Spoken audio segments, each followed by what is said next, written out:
Au sommaire de ce journal, la sortie de la toute première promotion de formation de l'Institut d'enseignement théologique et artistique et également l'actualité dans nos églises. Bonsoir, dames et messieurs, et bienvenue à cette session d'information sur la télévision de la famille. Sans transition aucune, nous le disions tantôt, eh bien, ils sont attendus sur le champ du discipulat. Eux, ce sont les nouveaux lauréats de l'Institut d'enseignement théologique et artistique des Assemblées de Dieu du Burkina Faso. Au nombre de 41, ils constituent la toute première promotion de INSETA et ils ont reçu, n'est-ce pas, leur parchemin de fin de formation en présence de plusieurs invités. Eh bien, une sortie également ponctuée par la remise de diplômes de baccalauréat entièrement en moré. Voilà des épreuves que des candidats, bien sûr, ont suivies avec succès. La substance avec Odette Zouanguena et Moïse Kinda.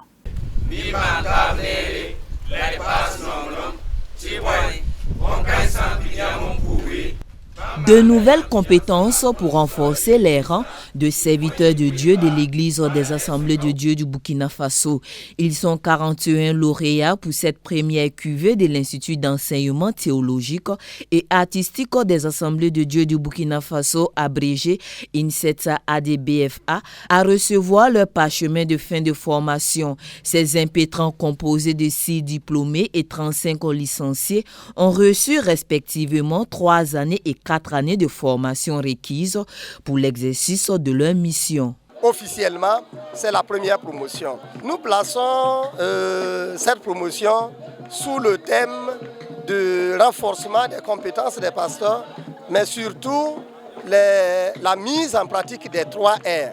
Parce que l'Église nous a invités à travailler avec nos étudiants et à les inviter à mettre en pratique les 3 R. Et nous disons qu'il faut ajouter à la foi la science.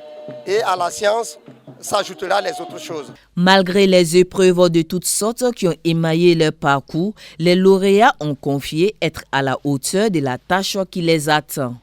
J'ai reçu aujourd'hui un diplôme pastoral. Alors personnellement, je suis très fier parce que ça a été vraiment un grand voyage. Mais le Seigneur nous a accompagnés et aujourd'hui nous sommes à bon port. Et c'est une très grande chose pour nous de lui dire merci. Ma vision en tout cas, c'est servir Dieu convenablement au milieu des femmes, pourquoi pas aussi m'engager dans l'enseignement. Donc voilà pourquoi dans le thème de recherche, j'ai essayé d'explorer pour quelles raisons les femmes sont peu représentées dans le ministère d'enseignement au sein des Assemblées de Dieu. Ce qui m'a permis en tout cas d'avoir des résultats et la soutenance a été soldée donc par une note de 17 sur 20.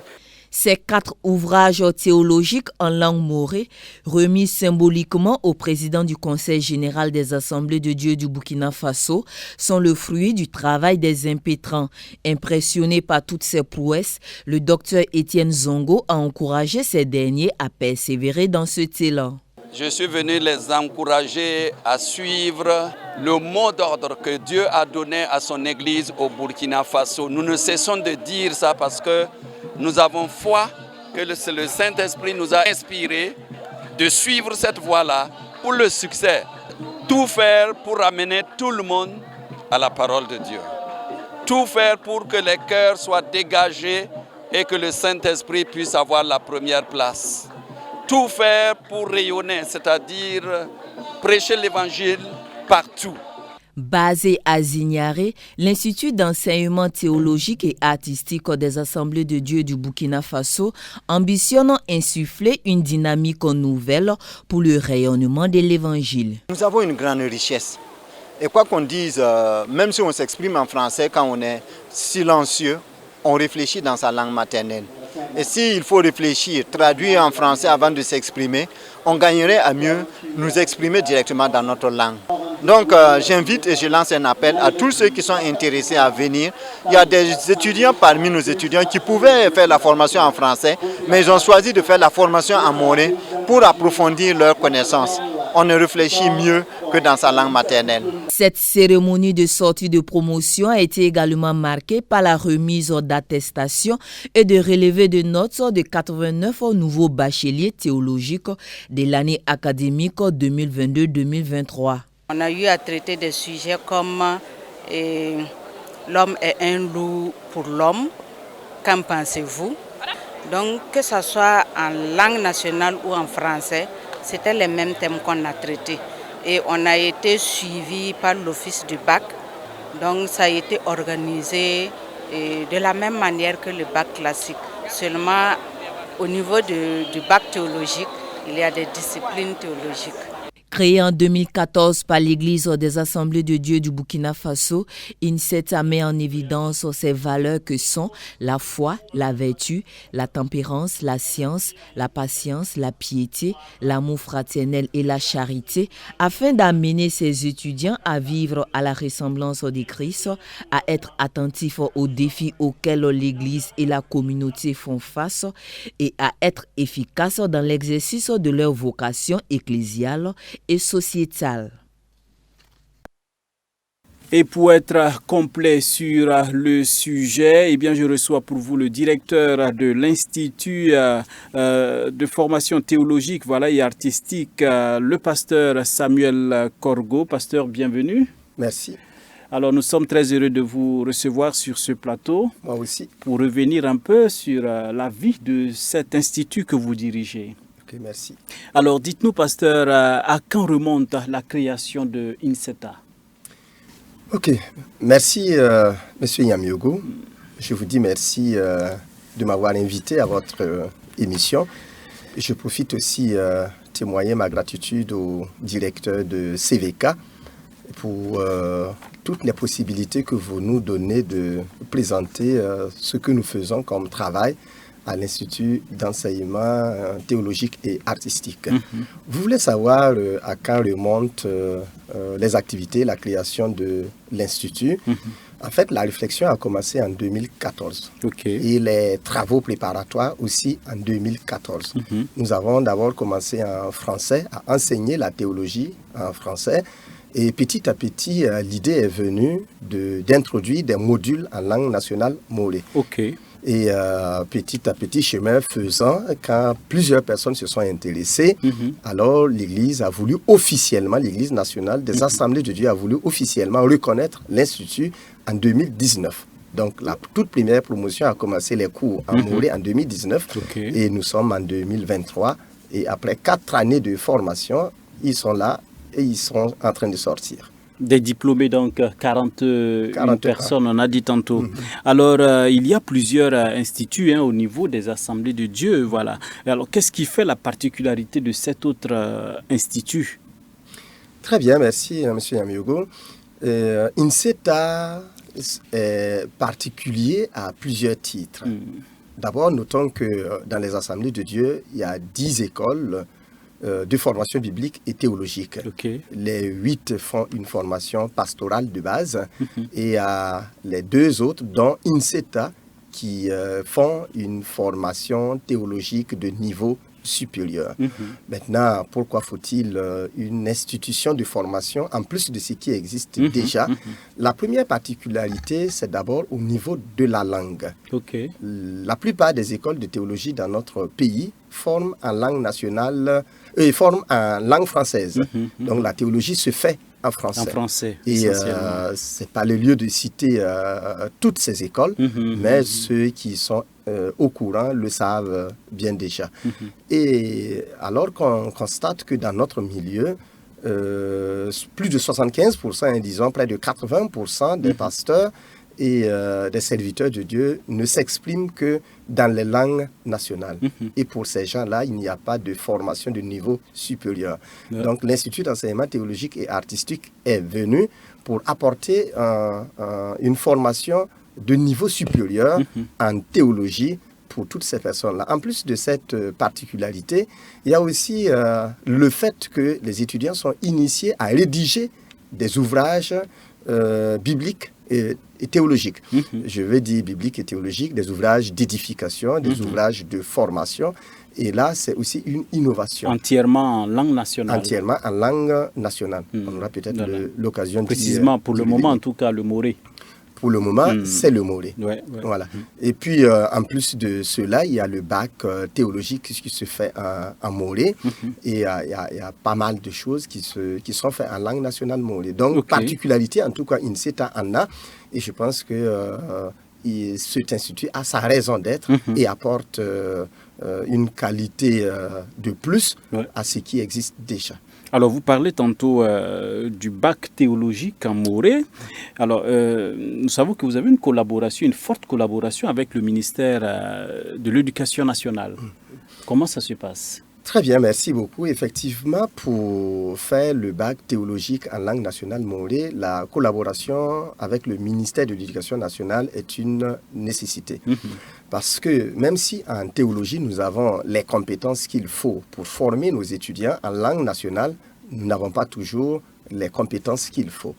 Et c'est pour combler à ce vide-là que nous nous sommes adressés au ministère de l'Éducation nationale qui nous a, dès le début, accompagnés. D'abord, la direction provinciale de l'éducation préscolaire, primaire et non formelle au niveau de la province de Lubli-Tenga. Et ensuite, la direction générale de l'éducation préscolaire au niveau du plateau central. Et une fois que les étudiants, d'abord il faut préciser ici que pour être admis à l'Institut d'enseignement théologique et artistique, le test d'admission est organisé par les éléments du ministère de l'Éducation nationale. Et les copies sont corrigées par eux. Pour le baccalauréat essentiellement. Non, avant le baccalauréat. D'abord pour l'admission à l'Institut. En plus des épreuves théologiques, il y a des épreuves liées à la langue et ces épreuves-là sont administrées par les éléments du ministère de l'Éducation nationale qui corrigent les copies et qui nous disent tel étudiant et tel autre étudiant sont à mesure de prendre les cours et de faire des études d'un certain niveau. Bon, une fois qu'ils sont admis et acceptés, le ministère nous accompagne. Et pour la préparation au baccalauréat, et là également c'est spécifique, nous nous adressons à la direction générale de l'éducation non formelle. Et là, je profite de votre antenne pour dire merci à M. Gio, qui est le directeur général, et il nous accompagne avec tous ses techniciens pour qu'on puisse organiser le baccalauréat. Et en plus de son ministère, il faut aussi citer la direction générale de la recherche en éducation, qui est aussi une direction qui nous accompagne dans nos activités. Et je profite encore de votre micro pour dire merci à M. Dioma. Et puis après, finalement, il y a le secrétariat permanent de la promotion des langues nationales et en éducation. Et tous ces ministères nous accompagnent. Et ce qu'il faut aussi ajouter ici, c'est que pour les épreuves du baccalauréat, en ce qui concerne la théologie, on a les théologiens qui s'en occupent, mais ce qui concerne la langue, là, c'est non seulement les agents du ministère qui proposent les sujets, mais c'est eux aussi qui administrent les épreuves et qui corrigent les copies. On peut revenir un peu sur les matières enseignées, c'est-à-dire, c'est vrai, vous avez dit bac théologique. Bon, il y a la théologie naturellement, mais en plus, pour ce bac, quelles sont les disciplines enseignées? D'accord. Il y a deux types de disciplines qui sont enseignées. D'abord, les disciplines liées à la langue. Et les disciplines liées à la langue, on considère qu'après 2 ans de formation, les étudiants ont une certaine capacité dans la langue. Donc, ils font la dissertation classique, ce que nous appelons la dissertation classique. Ils font le commentaire composé, classique, toujours en langue nationale. Amoré. Amoré. Définissent les centres d'intérêt pour le commentaire composé. Super. Ah ouais. Et en plus de ces dissertations et de ces commentaires, il y a aussi ce que nous appelons la dissertation philosophique, qui est toujours classique. Et une fois que les étudiants composent dans ces disciplines... Vous traduisez les pensées de Freud à Amoré. Amoré. Voilà. Les chapitres qui nous concernent. Il y a un certain nombre de thématiques en philosophie qui pourraient avoir des liens avec... notre élément théologique. Et donc, ce sont ces dossiers-là qui sont traduits. Et en plus de ce volet maintenant classique, il y a les disciplines théologiques. Et les étudiants composent en sotériologie, en christologie, en armathéologie, en bibliologie. Et dans ces disciplines, voilà, ils composent aussi en langue nationale morée et les sujets sont traduits. Voilà. Donc vraiment une formation, j'allais dire, assez complète. Oui. Pour justifier les différentes compétences ou les différents niveaux. C'est ça. Vous n'avez pas seulement que le bac, il y a aussi la licence théologique en Moré. Comment c'est possible? D'accord, effectivement. La question nous est parfois posée. Un baccalauréat théologique en Moré, c'est encore compréhensible et acceptable. Mais une licence en théologie en Moré, comment est-ce que cela est possible? Ceux qui sont courageux en face nous posent la question, mais il y a tout ce groupe de personnes qui murmurent dans le secret et qui se disent mais c'est pas possible. Et à ces personnes-là, je veux les rassurer que c'est bel et bien possible. Parce qu'il s'agit d'une école théologique et le contenu théologique peut être traduit en langue nationale morée sans problème. D'ailleurs, la plupart des enseignants qui traduisent, qui donnent les cours en théologie, ont une compétence avérée en théologie et ce sont d'ailleurs les mêmes enseignants qui donnent les cours à ceux qui font la théologie en français. Je ne citerai pas les noms, mais ce sont ces mêmes enseignants qui donnent des cours en français. Et pourquoi ne pourraient-ils pas dispenser les mêmes cours qu'ils donnent en français en langue nationale morée? Et une fois que au niveau des enseignants, la difficulté est levée. Il y en a qui posent la question de la documentation. Et à ce niveau aussi, je pense que les gens ne sont pas assez informés sur la documentation disponible en langue nationale morée. En fait, pour ce qui concerne le niveau licence, ce qui existe en langue nationale morée est suffisant pour préparer le diplôme sans problème, bac et licence. Donc à ce niveau aussi, il n'y a vraiment pas de problème. Aussi, il faut ajouter le fait que ce n'est pas que des enseignants de INSETA qui disent que cela est possible. Avant de commencer la réflexion et d'entamer les cours, nous nous sommes approchés des techniciens de la langue qui nous ont aussi dit que c'est possible. Quand, par exemple, la Direction générale de la promotion des langues nationales vous dit que c'est possible, qui d'autre dira que ce n'est pas possible? Il faut seulement avancer. Quand le département de linguistique de l'Université de Ouagadougou vous dit que c'est bel et bien possible, seulement il faut un accompagnement, qui d'autre est habilité à dire que ce n'est pas possible? Quand les théologiens compétents au niveau de notre pays disent que c'est possible, sauf qu'il faut accompagner. Qui d'autre est habilité à dire que ce n'est pas possible? Personne. Et puis, je pense aussi que le président du Conseil général des Assemblées de Dieu du Burkina Faso, en la personne du docteur Etienne Zongo, dit que c'est possible. Le docteur Saba Salam, théologien, dit que c'est possible. Le docteur Philippe Ouedraogo dit que c'est possible. Donc, je me demande maintenant, qui dit que ce n'est pas possible? Donc, c'est bel et bien possible. Et je dispense les cours en français et en moré. Je peux aussi me joindre à toute cette équipe de personnes qui dit que c'est possible. C'est possible. Pour vous rassurer que c'est possible. Et déjà, les résultats sont là. Les résultats sont là. On a une première cuvée en tout cas de diplômés en licence qui sont disponibles. Voilà. Alors, je veux... alors, nous parlons aujourd'hui du moré. Alors, est-ce à dire que dans les perspectives de INSETA, vous entrevoyez d'autres langues nationales? Très bien. D'ailleurs, l'idée, c'est de pouvoir commencer... Ne me dites pas qu'on aura une licence en Samo. Ah oui, cela va vous étonner, mais peut-être dans les années à venir, on fera l'honneur au Samo. Juste un clin d'œil. Oui, voilà. On fera l'honneur au Samo en travaillant d'abord les textes et en réfléchissant aussi directement en Samo. Voilà. Mais la réflexion est faite. D'abord, nous avons commencé avec la langue nationale morée parce que la plupart nos compétences actuellement sont en morée. Mais la réflexion est en train de se mener et une fois qu'on aura mobilisé assez de ressources en Bamana, en Dioula, en Fulfulde, en Gouloumachema, je pense que toutes ces langues sont autorisées et sont habilitées à faire de la théologie. D'accord. Merci beaucoup, pasteur. Alors, très rapidement, le régime des enseignements au niveau de INSETA. Ok. Au niveau de INSETA, nous avons réfléchi à un régime très intéressant parce qu'il faut signaler ici que la majorité, l'écrasante majorité de nos étudiants sont déjà des pasteurs. Donc, une autre particularité, en fait, vous ne formez pas de pasteurs, mais vous nous renforçons les compétences des pasteurs. Ça, c'est une vraie particularité à INSETA. Près de 95% de nos étudients sont déjà des pasteurs. Ah, d'accord. Formés à l'école. Dans les autres instituts, quoi. Formés dans les autres instituts. Ils viennent à INSETA pour un renforcement de compétences et l'amélioration de leur niveau.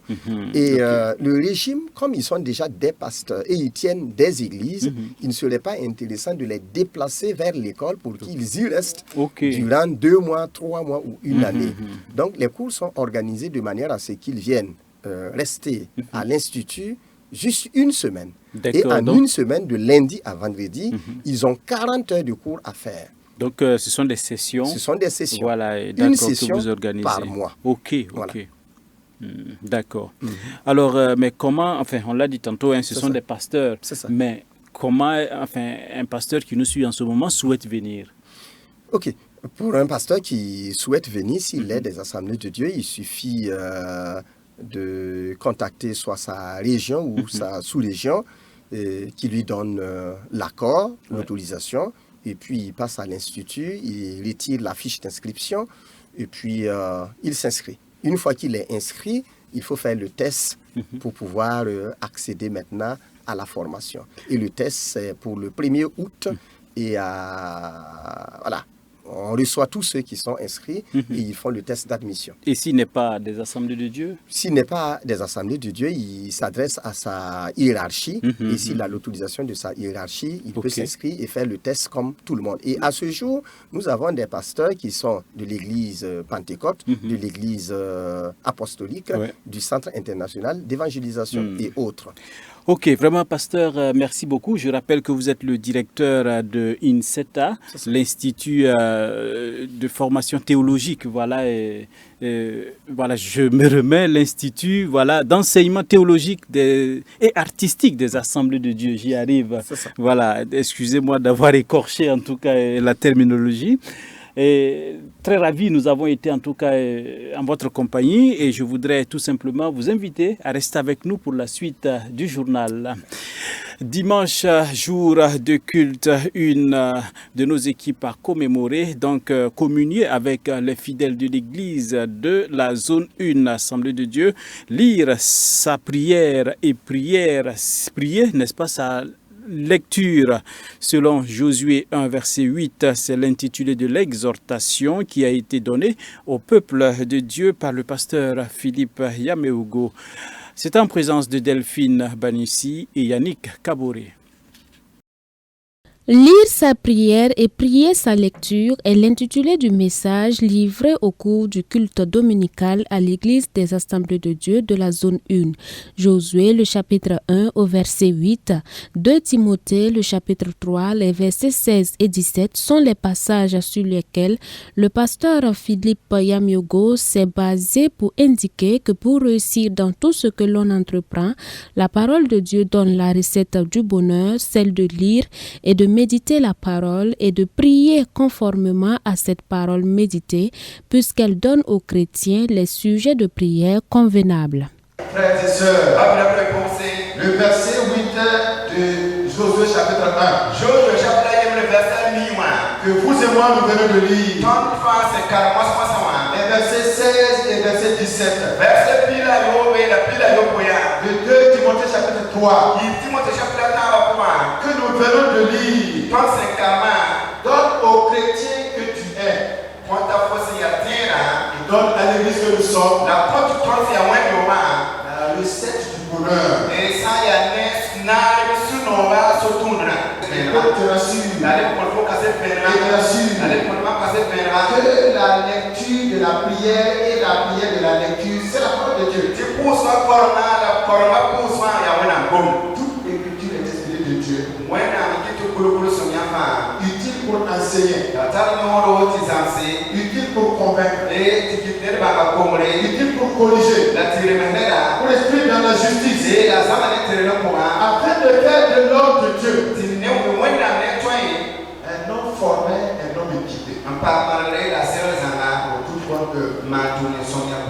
Frères et sœurs, amis à l'écoute, dans le principe de la recette du bonheur, lire ta prière. En posant, prier ta lecture. En posant parlant. Ce texte de 2 Timothée chapitre 3. Sans y aller, Timothée chapitre 3. Verset 16 et verset 17. Est un texte très puissant. Un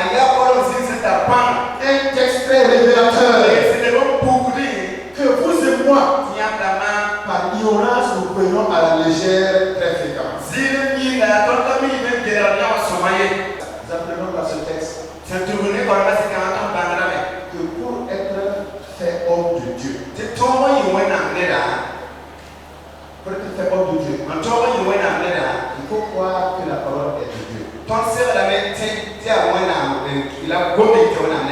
pour être homme de Dieu, il faut avoir été enseigné par cette parole.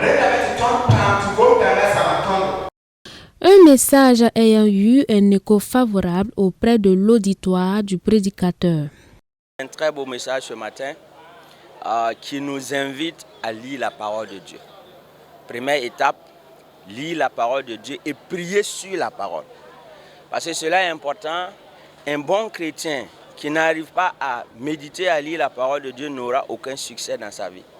Donc mon succès spirituel dépend de comment je m'attache à la lecture de la parole de Dieu.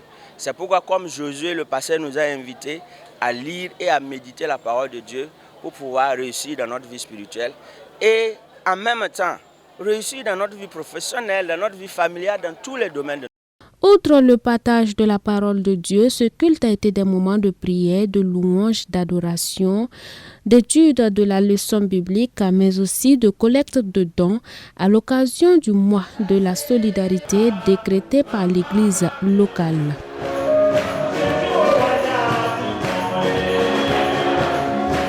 L'engagement militaire et la problématique d'une communauté du renseignement au Burkina Faso, enjeu de la participation citoyenne à l'effort de guerre. C'est le thème soumis à la réflexion des participants de la 2e grande conférence de l'École nationale d'administration et de magistrature ENAM. Une conférence visant à favoriser l'engagement citoyen à l'effort de paix. Étaient présents pour nous Odette Zouanguena et Gédéon Tapsoba. Élèves, étudiants, chercheurs, usagers de l'administration, autorités, pour ne citer que ceux-ci, tout ce public manifeste une fois de plus un grand intérêt aux initiatives de l'École nationale d'administration et de magistrature ENAM. Hommes, femmes ont effectivement marqué de leur présence à la 2e conférence de l'ENAM dont le thème porte sur les enjeux de la participation citoyenne à l'effort de guerre. Si nous avons choisi à l'ENAM de traiter de la thématique de l'engagement militaire et la problématique d'une communauté de renseignement, c'est parce que nous pensons que chacun à son niveau est un acteur de renseignement, donc un acteur à l'effort de guerre. C'est vraiment important aujourd'hui, c'est vraiment urgent aujourd'hui que tout le monde se sente acteur justement de cette lutte-là. Qui de mieux que des spécialistes des questions de guerre pour passer en peigne fin cette thématique. L'effort de guerre, ce n'est pas forcément l'apport des logistiques, c'est toute action, minime soit-elle, de par votre position, de par votre situation, pour ramener la paix. Et ce concept d'effort de guerre évolue vers l'appellation de plus en plus effort de paix, visant donc à renforcer la cohésion sociale. Il faut dire ici que la participation citoyenne à l'effort de guerre soulève également des questions de responsabilité et de démocratie. Donc, il faut consulter, impliquer les citoyens dans les décisions liées à la guerre, oui. Il faut de la transparence et la nécessité de rendre compte de certaines actions entreprises, oui. Toujours expliquer les raisons pour lesquelles un conflit est nécessaire, pour avoir l'adhésion de tout le monde, justifier les dépenses militaires. De l'avis de certains, l'acte 2 des grandes conférences de l'ENAM a été à la hauteur de leurs attentes. Les communications ont été à la hauteur de nos attentes parce que ça a permis à chacun de nous de savoir que quand nous parlons de mobilisation, d'engagement citoyen, ce n'est pas seulement aller avoir l'argent Parce que souvent c'est ce que les gens ont dans leur tête. Bon, l'effort de guerre, je n'ai rien. Alors que nous avons des comportements, nous devons permettre de contribuer à l'effort de guerre, même si matériellement nous n'avons pas. Et c'est ce qu'on disait, que chacun peut participer spirituellement, matériellement et puis financièrement. L'École nationale d'administration et de magistrature ENAM a vu le jour en 1959. Depuis lors, ses premiers responsables œuvrent inlassablement à travers la mise en œuvre de certaines initiatives telles que les grandes conférences, à améliorer et à renforcer la connaissance des apprenants, mais surtout à se positionner comme une institution d'impulsion des changements qualitatifs des comportements individuels et collectifs pour une modernisation de l'administration et une refondation de la société burkinabé. La fenêtre internationale dans cette édition Côte d'Ivoire, la diaspora malienne mobilisée pour le référendum. Au moins 200 000 à 300 000 personnes voteront depuis la Côte d'Ivoire et beaucoup d'entre eux sont favorables à une réforme de la constitution malienne. En Côte d'Ivoire, la diaspora malienne se mobilise pour voter au référendum du 18 juin sur l'adoption d'une nouvelle constitution. Au moins 200 à 300 000 Maliens voteront depuis la Côte d'Ivoire et beaucoup d'entre eux sont favorables à une réforme de la Constitution. Il s'agit d'une étape importante dans le calendrier du gouvernement malien pour rendre le pouvoir aux civils. Oui, moi, ma position est très claire. Je vais voter et je vais dire oui. Et je le vote le oui. Moi, je suis du Nord. Je suis de Gao. Et particulièrement, je suis à 25 km de Gao. Tous mes parents qui sont là-bas, ils sont morts. On les a volés les bétails, on les tue, on rentre dans les maisons, on les tue. Mais quand les militaires sont venus, je pense que la situation a été un peu exposée. Donc c'est pour cela que moi je suis avec les militaires. Le référendum du 18 juin sera le premier vote national depuis août 2020, date de l'éviction de l'ancien président malien Ibrahim Boubacar Keïta. Des élections sont prévues en février 2024 pour établir un gouvernement civil au Mali. Amadou Toumani Touré aussi, qui est arrivé par un coup d'État en 91, la constitution de 92 a été proposée et adoptée par un président issu d'un coup d'État. Donc dire que Assimi n'est pas légitime pour proposer une constitution, c'est de la mauvaise foi, je pourrais dire, et ça ne reflète pas la réalité du Mali. La diaspora malienne en Côte d'Ivoire représente 3 millions de personnes et selon les responsables de l'ambassade du Mali à Abidjan, il s'agit de la plus importante diaspora du pays. C'est la fin de ce journal, dames et messieurs. Merci de l'avoir feuilleté avec nous. Nous vous souhaitons une excellente soirée en compagnie des programmes de la télévision, de la famille. Bonsoir chez vous, dames et messieurs. Dieu vous bénisse abondamment. On se donne rendez-vous demain pour d'autres actualités. Salut, a réalisé ce journal. Bonsoir à tous ceux qui nous suivent depuis Zignalé. Dieu vous bénisse abondamment.